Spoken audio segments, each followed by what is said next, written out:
நாம இன்னைக்கு கார்த்திகை தீபம் நாளை முன்னிட்டு எங்க இருக்கோம்னு பாத்தீங்கன்னா திருவண்ணாமலையில் தான் இருக்கும்.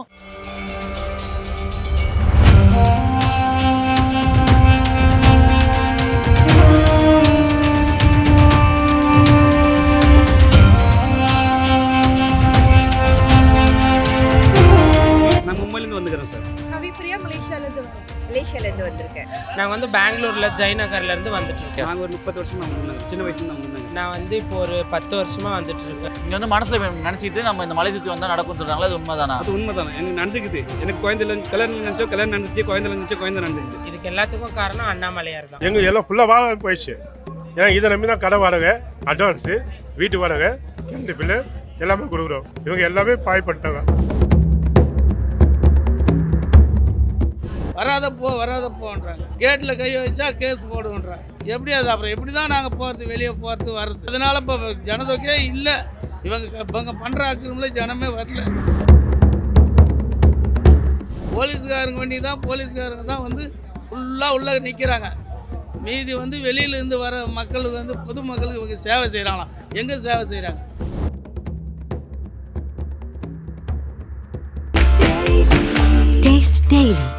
ரிஃப்ளெக்ட் நேயர் வணக்கம். நாம இன்னைக்கு கார்த்திகை தீபம் நாளை முன்னிட்டு எங்க இருக்கோம்னு பாத்தீங்கன்னா திருவண்ணாமலையில் தான் இருக்கும்.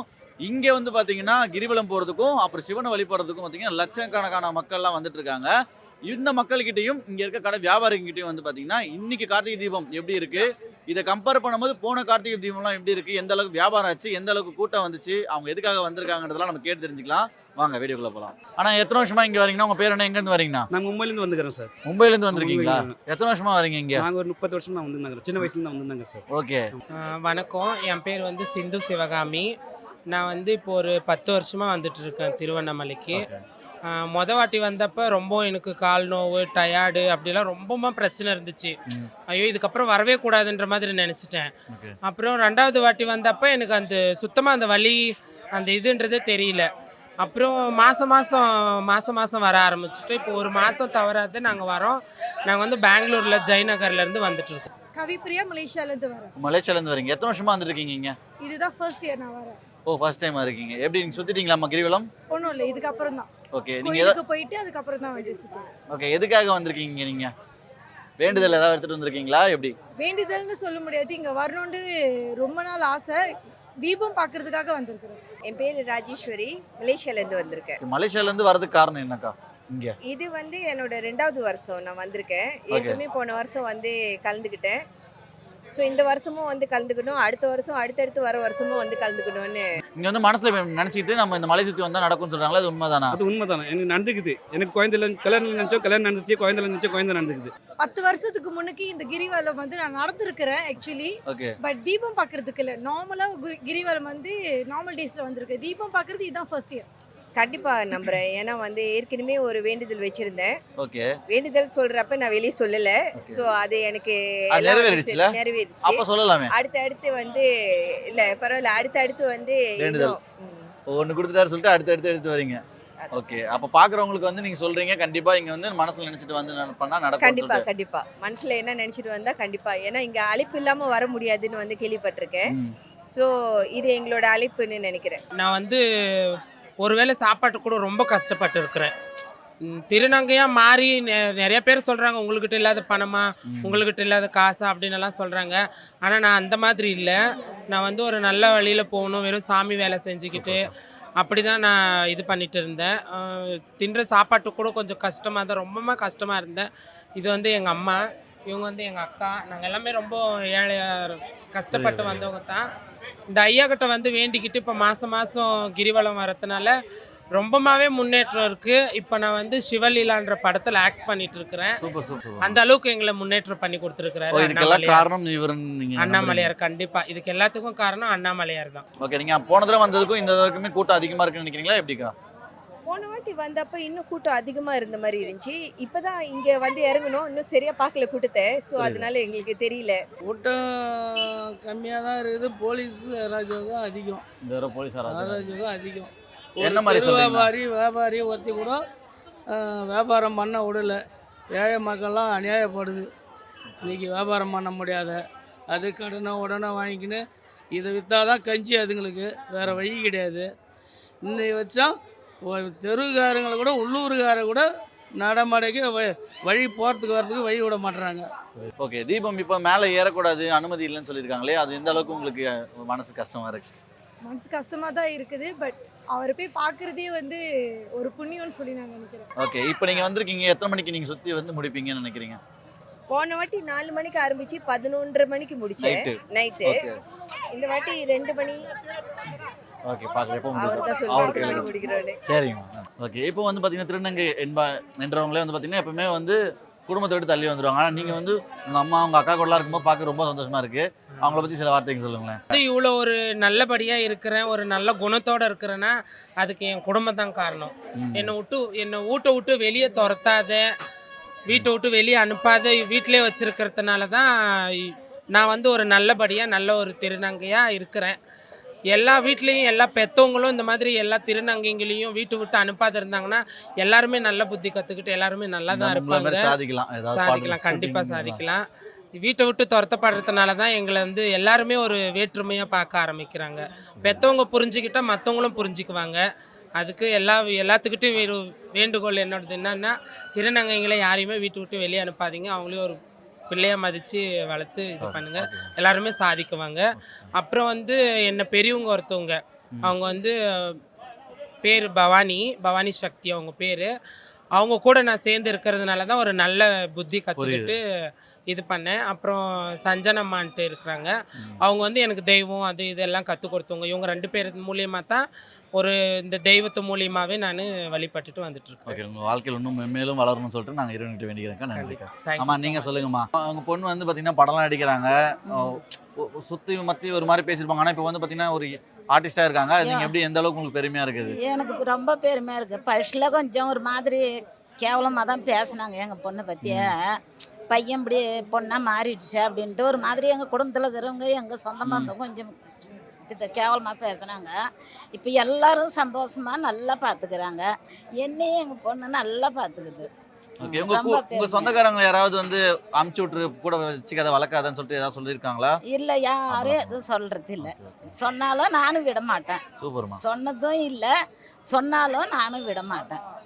என் பிள்ளை எனக்கு முக்கியம். அதுக்கு வணக்கம். நாங்கள் ஒரு வியாபாரி. எத்தனை வருஷமா நீங்கள் வியாபாரம் பண்ணுறீங்க? நான் ஒரு 40 வருஷம் வியாபாரம் பண்ணுறேன். சின்ன வயசுலேருந்து? சின்ன வயசு டவுசர் பார்க்கறது வியாபாரம் பண்ணுறேன். ஓகேண்ணா. இங்கே ஒரு கேட்டு போட்டாங்க, எங்களால் எந்த வியாபாரம் பண்ண முடியல. ஓகே, இதுக்கு முன்னாடி நீங்கள் என்ன வியாபாரம் பண்ணிட்டு இருந்தீங்க இங்கே? நான் போட்டா கடை, செப்பல் கடை போட்டிருந்தோம். ஓகே, எங்களுடைய வியாபாரத்தை பூரா இது பண்ணிட்டாங்க கேட்டை போட்டு. ஓகே, இது மெயின் வை. இங்கே எந்த வருஷம் இது வரைக்கும் போடல, இது வரைக்கும் போட்டாங்க. இதை தாண்டி தான் எல்லோரும் போயிடணும். அண்ணாமலை கோயிலில் வாசி கும்பிட்டு தான் அப்புறம் தேவஸ்தானம் போவாங்க. ஆனால் இந்த கேட்டை போட்டாங்க, எங்களுக்கு ரொம்ப அக்கிரமம் இருக்குது. இதுக்கு நீங்கள் எதனா ஒரு உதவி செய்யணும். இதனால் உங்களுக்கு எந்த அளவுக்கு நான் வாழ்வாதாரம் பாதிக்குது? எங்களுக்கு எல்லாம் ஃபுல்லாக வாடகை போயிடுச்சு. ஏன்னா இதை நம்பி தான் கடை வாடகை, அட்வான்ஸு, வீட்டு வாடகை, கரண்ட் பில்லு எல்லாமே கொடுக்குறோம். இவங்க எல்லாமே பாய் பண்ணிட்டாங்க. எங்களுக்கு எப்படி வாழ்வாதாரம் வரும் நீங்களே சொல்லுங்க. கேட்டை போட்டு எப்படி போவாங்க? அதுக்கு பதிலாக மாற்று கடை ஏதாவது கொடுத்துருக்காங்க? மாட்டு கடை இல்லை சார், மாட்டு கடையே கிடையாது. நாங்கள் போட்ட கடையை பூரா க்ளோஸ் பண்ணிட்டாங்க சார். சுற்றி போய் வாங்கன்னு விட்டாங்க. நாங்கள் எங்கடி போச்சு?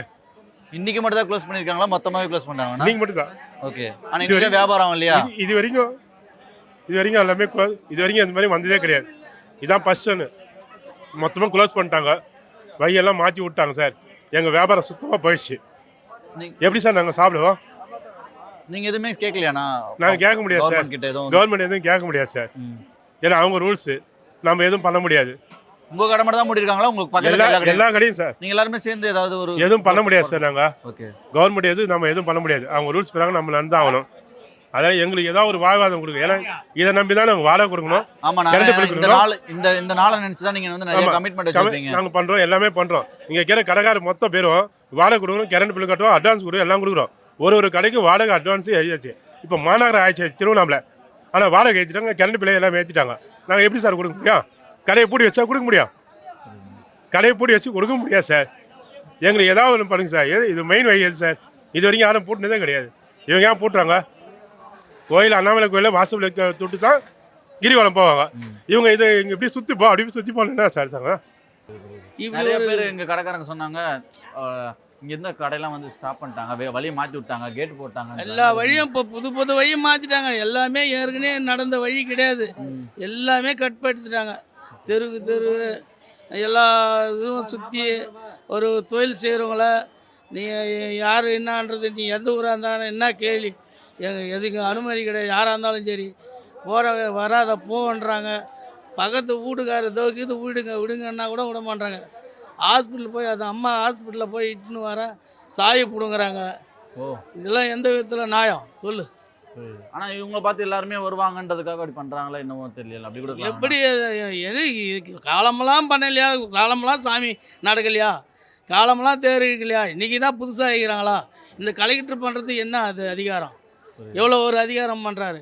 ஒரு தெரு வியாபாரில் ஒரு கடை கூட இருக்கக்கூடாது அப்படின்னு பண்ணால் எப்படி? அதுங்க எப்படி போய்கிறது? வருஷத்தில் ஒரு நாள் ஒரு ஜனங்க வந்து கடை இல்லை ஒன்றும் இல்லை, எல்லாம் அந்தரில் பட்டுக்குன்னு அதாவது போய்க்கின்னு வந்துக்கின்னு ஒரு பொருள் வாங்க முடியல.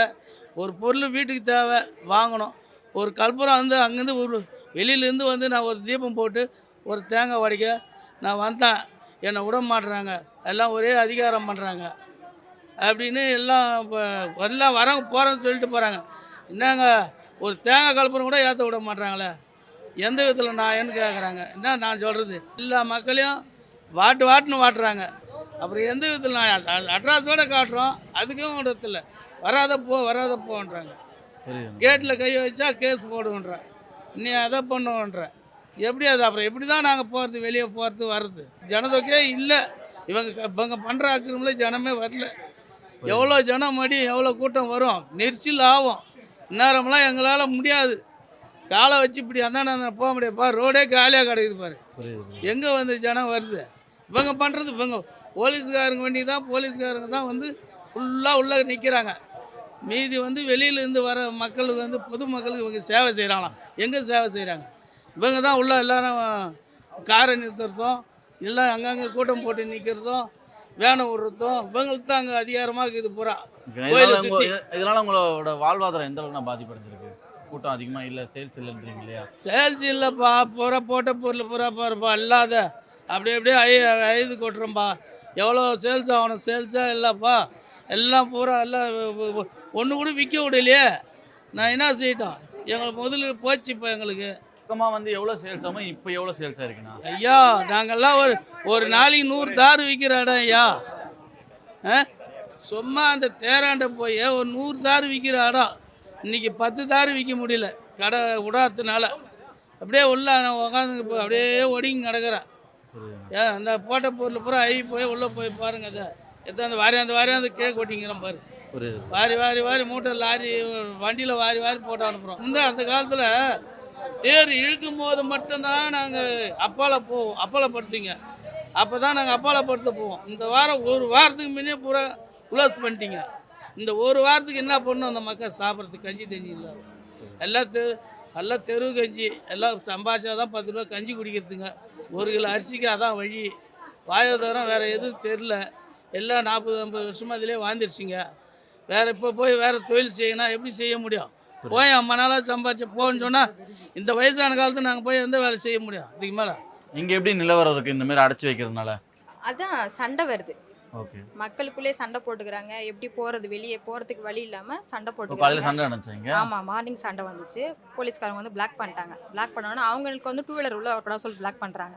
ஆனால் மக்கள் நடந்து போகிறதுக்கு தான் பார்க்குறாங்களே தவிர 2 வீலர் வர்றது போகிறது அதை பார்க்க மாட்றாங்க. ஆனால் போலீஸ் வந்து 2 வீலர் வந்து உள்ள வரக்கூடாது, அதுக்காக வந்துட்டு ஆமாம், நீங்கள் சொல்கிற மாதிரி 2 வீலர் எடுத்து வந்து பார்க் பண்ணி வச்சுட்டாங்கன்னா நடக்கிறது கஷ்டம்ட்டு அவங்க பாதுகாப்பு கொடுக்குறாங்க. ஏன்னா ஆக்சிடென்ட் ஆகிடுமோ வந்து பயந்து அவங்க கொடுக்குறாங்க. இருந்தாலும் மக்களுக்கு வந்து அவங்க ஹோல்ட் பண்ணக்கூடாது. ஹோல்ட் பண்ணாமல் போயிட்டே இருந்தால் கூட்டம் இருக்காது. நார்மலாக போயிட்டுருக்கோம், கூட்டம் அதிகமாக தெரியாது. ஹோல்ட் பண்ண உடனே சண்டை போடுறாங்க. ஒருத்தர் மேலே ஒருத்தர் இடிச்சிட்டு விழுந்துட்டு அந்த மாதிரி ரொம்ப சண்டை நடந்துட்டுருக்கு. காலையில் இங்கே செம்ம சண்டை. ஒரு 2 டைம்ஸ் வந்து பிளாக் பண்ணிட்டாங்க. அப்புறம் ரிலீஃப் பண்ணாங்க. சண்டை வந்ததுக்கு அப்புறம் தான் ரிலீஃப் பண்ணாங்க. அதே எங்கள் ஒரு கஸ்டமர் போலீஸே வந்தாங்க. வந்தது கேட்டேன், எதுக்கு பிளாக் பண்ணி விடுறீங்க? பிளாக் பண்ணாமல் நார்மலாக இல்லை, அதை நீங்கள் தான் போய் பேசணும், மக்கள் தான் பேசணும், நாங்கள் எப்படி பண்ண முடியும்? எங்கள் டியூட்டி நாங்கள் செய்கிறோம் அப்படின்ட்டு அவங்க சொல்லிட்டாங்க. போன டைம் லாஸ்ட் இயர் வந்து ஃபுல்லாக கயிறு கட்டிட்டாங்க. கயிறு கட்டி திருப்பதியெல்லாம் குடோனில் அடிச்சிடுவாங்களா, அந்தமாரி கயிறு கட்டிட்டு கொஞ்ச நேரம் வச்சுருந்து ஒரு 10 நிமிஷம் கழிச்சு ஒரு குரூப்பாக பண்ணாங்க. ஓகே. அப்படி பண்ணுறப்ப பார்த்தீங்கன்னா இன்னும் அதிகமாக ஆமா. கூட்டம் வரும். நார்மலாக விட்டாவே நார்மலாக அவங்க போகிறவங்க போவாங்க, அவங்களுக்கு தேவையானதை வாங்குவாங்க, தேவையானதை பார்ப்பாங்க, அது பாட்டில் போயிட்டுருக்கோம்.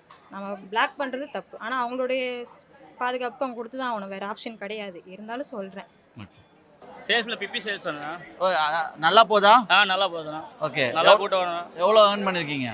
இது 5000 ரூபா. 5000 ரூபாய் அதுக்குள்ளே ஏர்ன் பண்ணிட்டீங்களா? எத்தனை மணிக்கு கடை போட்டீங்க? இது 6 மணி காலைல 6 மணிக்கு போட்டு மணி இப்போ வந்து 2:30 ஆகுது. 5000 ரூபாய் ஏர்ன் பண்ணிட்டீங்க. நாங்கள் 10 வருஷமா கடை போட்டுருக்குறோம். ஓகே. எப்படி சேல்ஸ்லாம் எப்படிக்கா இருக்கு? நல்லா பரவாயில்ல, ரொம்ப சந்தோஷமா இருக்குது. ஓகே. 10 வருஷமா பாக்குறீங்க. அப்ப இருந்த கூட்டத்தோட கம்பேர் பண்ணி இன்னைக்கு அதிகமா கூட்டம் இருக்கா? இப்போ அதிகமாக தான் கூட்டம் இருக்குது. இருக்க அதிகமாக தான் கூட்டமாக வருது. ஓகே. ஆனால் 10 ரூபாய் நல்லா சம்பாதிக்கிறோம் நாங்கள். ஒன்றும் தப்பு இல்லை இங்கே வந்து. நேத்துலாம் மழை இருந்துச்சா இங்க? ஆமாம், நேற்று ரொம்ப மழை நிறையா இருந்தது. இன்னைக்கு மழை இல்லாதனால நல்ல வியாபாரம் ஆகுது இல்லையா? மழை இருந்தது. சரி. போன தடவை எவ்வளவு சம்பாரிச்சீங்க? இப்போ எவ்வளவு சம்பாதிக்க முடியுது? வருமானம் கொஞ்சம் அதிகமா இருக்கா போன தடவை கம்பேர் பண்ணும்போது? போன ஈடு வந்து கொஞ்சம் கம்மியாக தான் இருந்தது, இந்த ஈடு கொஞ்சம் அதிகமாக இருக்குது. எத்தனை மணிக்கு காலைல கடை போட்டீங்கக்கா? காலையில் வந்து ஒரு 3 மணிக்கெல்லாம் போட்டோம். காலைல விடுவீங்களா? 3 3 மணிக்கு. மணிக்கு எத்தனை மணிக்கு மூடுவீங்க? நாங்கள் வந்து நைட்டு 11 மணிக்கு முடிப்போம். சரி. மணி வந்து இப்போ ஒரு 2:30 ஆகுது. எவ்வளவு ஏர்ன் பண்ணிருக்கீங்க சொல்ல முடியுமா? நாங்கள் ஒரு 10,000 ரெடி பண்ணிருப்போம். 10,000 ரூபாய் சம்பாரிச்சிட்டீங்க. ஆமாம். ஓகேக்கா. நைட்டுக்குள்ள எவ்வளவு சம்பாதிப்பீங்க? எப்படியும் 20,000 25,000. 25,000 சம்பாதிச்சிருக்கீங்க. நாளைக்குலாம் கடை போடுவீங்களா? நாளைக்கு போடுவோம். இன்னைக்கு வீடியோவில் வந்து பார்த்தீங்கன்னா நம்ம இங்கே இருக்க மக்கள்கிட்டையும் வியாபாரிகள்கிட்டையும் அவங்க என்னென்ன வித்தியாசம் பார்த்தாங்க, என்னென்ன கஷ்டப்பட்டாங்க எல்லாமே நான் சொல்லியிருப்பாங்க, நீங்கள் கேட்டிருப்பீங்க. இங்கே வந்து பார்த்தீங்கன்னா ரோடெல்லாம் வந்து போலீஸ் அடைச்சதுனால வியாபாரிகள்லாம் வந்து ரொம்ப அவதிப்படுறதா சொல்கிறாங்க. மக்களிடையே அந்தளவுக்கு அவதியெல்லாம் எதுவுமே தெரியவில்லை. எல்லாருமே வந்து ப்ராப்பராக போயிட்டு தான் வராங்க. ஆனால் சில வியாபாரிகள்லாம் என்ன சொன்னாங்க பார்த்தீங்கன்னா, காலையில் சண்டை வந்துச்சு, தேவையில்லாத விஷயம்லாம் நடந்துச்சு அப்படி சொன்னாங்க. மக்களை வந்து அவங்க போக்கிலே விட்டுட்டாலே இந்த அளவுக்கு வந்து இடைஞ்சல் வராது. இவங்க வந்து ஹோல்ட் பண்ணி வைக்கும்போது தான் வந்து பார்த்தீங்கன்னா அது வந்து ரொம்ப சலசலப்பாக ஆகுதுன்னு சொல்லிட்டு வியாபாரிகள் சொல்கிறாங்க.